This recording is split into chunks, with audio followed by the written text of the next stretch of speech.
boil an egg. I thought it doesn't help it from cracking. No, it don't help it from cracking. All these wives tell me. Yeah, and don't none of that stuff work. So if you ever boil the oldest eggs in your refrigerator, you know. But if an egg is old, then it'll be really watery, and then you have a yolk sitting up on top of it. Throw that egg away. If you have a really old egg, say like about a month-old egg, the air pocket is like this. You can tell that an egg is old by looking at it, because first of all, it'll be really shiny. If you see a shiny egg in your refrigerator, throw it away. You put it in water, and the egg sits up like this, throw it away. If it floats, please don't crack it, because your whole house will stink. It will be bad. But leave it, you know, carefully, wrap it up, throw it in the garbage can, and don't let your sons get hold to it, because they're going to be throwing it at some people and stuff. And that's nasty. So enough about an egg, because I can go on about an egg forever. But there's different eggs are used as rising agents. Like I said, that recipe that I just gave you, honey, the one with the sugar, you are so cute, Precious. You are so cute. See, what happens there is that there's several types of rising agents when you make cakes. Anybody who make cakes, there's several types of rising agents. There's baking powder, baking soda, there's eggs, and there's air. And the reason why I say air is because when I gave you that recipe, and I'll give it to you again, I'll make sure you have it. When I give you that recipe, what you do is you whip the egg in sugar for about 15 minutes, and it foams up.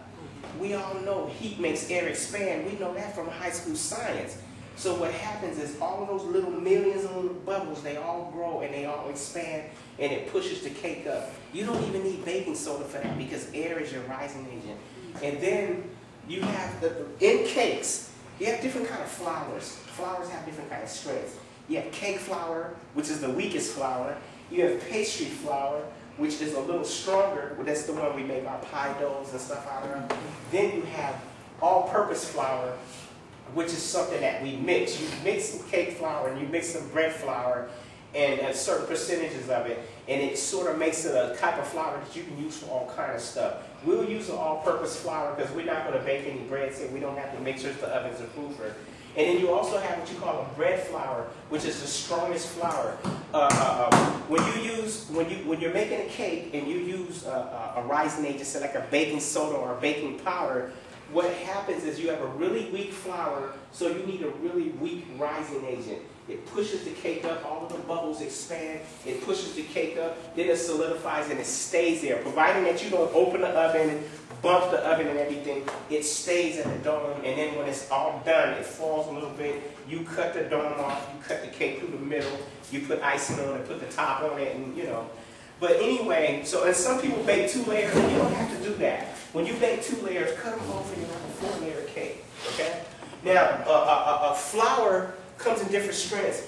Bread flour is a flour that will mix, okay, like if we're making a pie dough.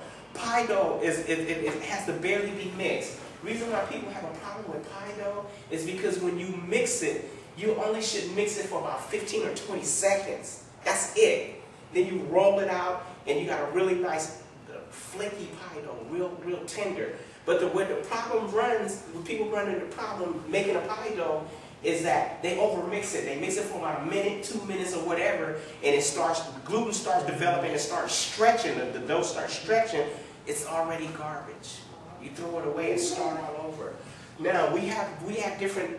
I said that because we have different strengths, and different strengths of flour requires different mixing times. Like when you're making a cake, you hardly mix a flour. But when you're making bread, you need to mix your dough for about 10 minutes. You add yeast to it, and this is where the strength comes in.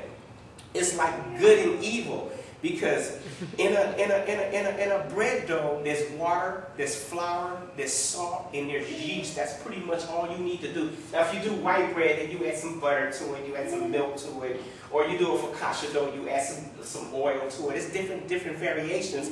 But basically, let's just take a French dough, sourdough or French dough bread. All is just those 4 ingredients. You mix them together, and what you have is you have a fight